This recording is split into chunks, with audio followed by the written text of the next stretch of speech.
भारत जोड़ो यात्रा कामयाबी के नए नए रिकॉर्ड बना रही है। केरल में अपने शानदार सफर के बाद अब राहुल कर्नाटक में यात्रा निकाल रहे हैं। शुक्रवार यानी 30 सितंबर को कर्नाटक में यात्रा का पहला दिन था और यात्रा में जबरदस्त भीड़ देखी गई।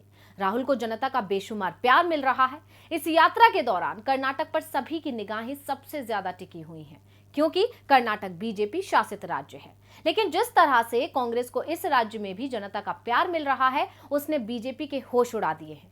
इसका एक ही कारण है और वो है कांग्रेस का जनता से सीधा संपर्क और कांग्रेस का हर उस मुद्दे पर फोकस करना जिन पर ध्यान देना सरकार जरूरी तक नहीं समझ रही।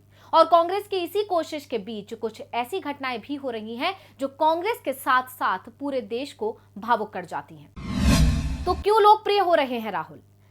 राहुल का ये अंदाज कांग्रेस को दिलाएगा जीत। राहुल की लोकप्रियता से कैसे डरी बीजेपी? कोरोना को लेकर सरकार के झूठ की कैसे खुली पोल? 2024 में बीजेपी को पछाड़ देगी कांग्रेस? ये वो सवाल हैं जो इस समय चर्चा में हैं और इन्हीं सवालों ने बीजेपी की नींद भी उड़ा रखी है। तो आज की स्पेशल रिपोर्ट में इन्हीं सवालों पर करेंगे विस्तार से चर्चा। नमस्कार, मैं हूं अंशिता श्रीवास्तव। तो आइए जानते हैं कि कैसे राहुल गांधी की बढ़ती लोकप्रियता बनेगी बीजेपी की हार की वजह। भारत जोड़ो यात्रा जैसे जैसे आगे बढ़ रही है, नई कहानियां लिख रही है। इतना ही नहीं, इस यात्रा के दौरान राहुल गांधी की कई ऐसी तस्वीरें और वीडियो सामने आ रही हैं जो लोगों का दिल जीत रही हैं। ऐसा इसलिए क्योंकि राहुल जनता से सीधा संपर्क साध रहे हैं, लोगों के दुखों में भी शरीक हो रहे हैं। इन मुलाकातों के दौरान सबसे ज्यादा गौर करने वाली बात यह है कि लोगों के दर्द से राहुल की आंखें भी नम हो जाती हैं और राहुल का ये व्यवहार उन्हें लोगों के और भी ज्यादा करीब करता जा रहा है, जिससे हर दिन के साथ उनकी लोकप्रियता बढ़ रही है। और राहुल के इस अवतार और अंदाज की झलक इस वीडियो में भी देखने को मिली। इस वीडियो में साफ देखा जा सकता है कि बच्ची की बात सुनकर कैसे राहुल गांधी भावुक हो गए। दोस्तों, कोरोना काल तो आप सभी को याद होगा, जब लचर स्वास्थ्य व्यवस्था के कारण न जाने कितने परिवारों ने अपनों को खो दिया, जिसको लेकर विपक्ष बार बार सरकार को घेरता है और इसके लिए केंद्र सरकार को ही जिम्मेदार ठहराता है। लेकिन सरकार अपनी गलती मानना तो दूर, देश में ऑक्सीजन की कमी से लोगों की जान चली गई, इस बात को भी नहीं मानती है। लेकिन कांग्रेस अपनी यात्रा के जरिए सरकार के हर उस झूठ से पर्दा उठा रही है जो सरकार ने बोले हैं।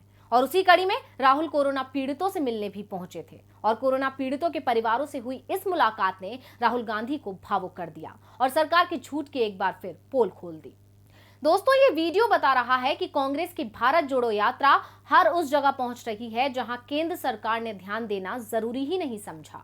भारत जोड़ो यात्रा के दौरान सांसद राहुल गांधी देश के पीड़ित वर्ग से मुखातिब होकर उनकी परेशानियों को जानने की कोशिश कर रहे हैं और कांग्रेस की इस कोशिश के दौरान कई बार राहुल गांधी की मुलाकात कुछ ऐसे लोगों से हो जाती है जो राहुल को भावुक कर जाते हैं। और ऐसा ही कुछ हुआ उस वक्त जब राहुल गांधी उन परिवारों से मिले जिन्होंने कोरोना काल के दौरान देश की बदहाल स्वास्थ्य व्यवस्था के कारण अपनों को खो दिया।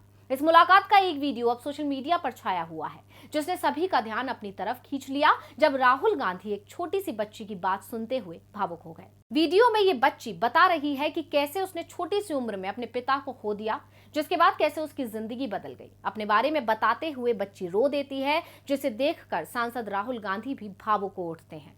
करीब 7 साल की प्रतीक्षा कह रही है कि मेरे पिता की कोरोना से जान चली गई, उस समय ऑक्सीजन की कमी थी। वीडियो में बच्ची को ये कहते हुए सुना जा सकता है कि जब पापा जिंदा थे तो मैं उनसे पढ़ाई के लिए सारी जरूरी चीजें मंगवा लेती थी। मेरे एक बार कहने पर वो पेंसिल और किताबें लाकर देते थे। पापा कोरोना में नहीं रहे क्योंकि उन्हें समय पर ऑक्सीजन नहीं मिल पाई। लोग कह रहे थे कि उस समय ऑक्सीजन की कमी थी। अब मेरी माँ के पास पैसे नहीं है कि वो मेरे लिए कुछ खरीद पाए। अगर मेरी माँ को सरकारी नौकरी मिल जाए तो मैं अच्छे से पढ़ पाऊंगी। प्रतीक्षा ने बताया कि मैं डॉक्टर बनना चाहती हूँ और लोगों की जान बचाऊंगी। सिर्फ एक बच्ची नहीं बल्कि वहां मौजूद हर किसी ने अपने किसी न किसी करीबी को कोरोना में सरकार की कुव्यवस्था के चलते खो दिया था। इस दौरान कई और महिलाओं ने बताया कि कैसे उनके पति, भाई और रिश्तेदारों की ऑक्सीजन की कमी से जान चली गई। एक महिला ने कहा कि पति की जान जाने की वजह से बच्चों की पढ़ाई प्रभावित हुई है। अगर हमें सरकारी मदद नहीं मिलेगी तो बच्चों के भविष्य का क्या होगा। इन परिवारों से मिलने के बाद राहुल गांधी ने एक बार फिर कोरोना पीड़ितों के परिवार के हक में आवाज उठाई और पीएम पर निशाना साधते हुए राहुल गांधी ने कहा कि प्रधानमंत्री जी, प्रतीक्षा की बात सुने, जिसने भाजपा सरकार के कोविड कुप्रबंधन की वजह से अपने पिता को खो दिया। अब वो अपनी पढ़ाई जारी रखने के लिए मदद मांग रही है। क्या कोविड पीड़ितों के परिवार उचित मुआवजे के पात्र नहीं है? आप पीड़ितों को उनका अधिकार क्यों नहीं दे रहे हैं? राहुल ने कहा कि कर्नाटक सरकार के आंकड़ों में राज्य में ऑक्सीजन की कमी से मरने वालों की संख्या सिर्फ 3 है। लोग सरकार से कह रहे हैं कि मेरे पिता, माँ या बाप या भाई बहन कोरोना में नहीं रहे, लेकिन वो मानने को तैयार ही नहीं। सरकार इन सभी परिवारों को आर्थिक मदद दे। राहुल ने पहली बार सरकार को नहीं घेरा, बल्कि कई बार इस मुद्दे पर सरकार से गुहार लगाई है। हालांकि सरकार तो ये मानने तक को राजी ही नहीं है कि कोरोना में ऑक्सीजन और बदहाल स्वास्थ्य व्यवस्था के कारण किसी की जान भी गई थी। लेकिन अब राहुल की इस मुलाकात ने सच्चाई सभी के सामने ला दी, क्योंकि इस मुलाकात के दौरान पीड़ितों के परिजनों ने भाजपा सरकार के खिलाफ अपना गुस्सा जाहिर किया। साथ ही कहा कि सरकार ने मरीजों की जान जाने की बात भी नहीं मानी।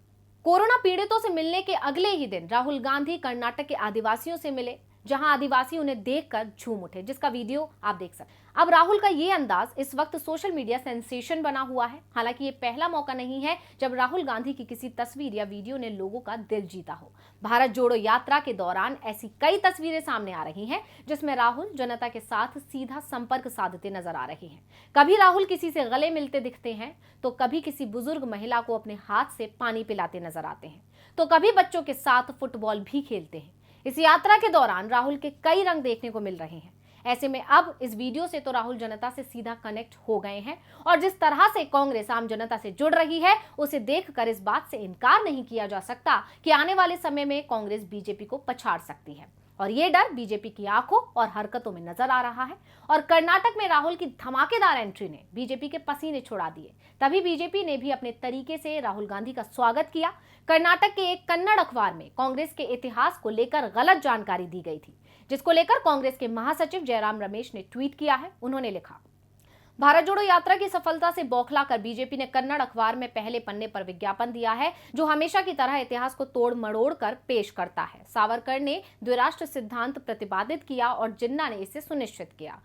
जनसंघ के संस्थापक श्यामा प्रसाद मुखर्जी ने बंगाल के विभाजन का समर्थन किया। हालांकि कांग्रेस महासचिव जयराम रमेश ने एक बार फिर बीजेपी के मंसूबों पर पानी फेर दिया और बता दिया कि अब कांग्रेस पीछे नहीं हटेगी। तो आज की स्पेशल रिपोर्ट में बस इतना ही। फिर हाजिर होंगे एक और स्पेशल रिपोर्ट के साथ। नमस्कार।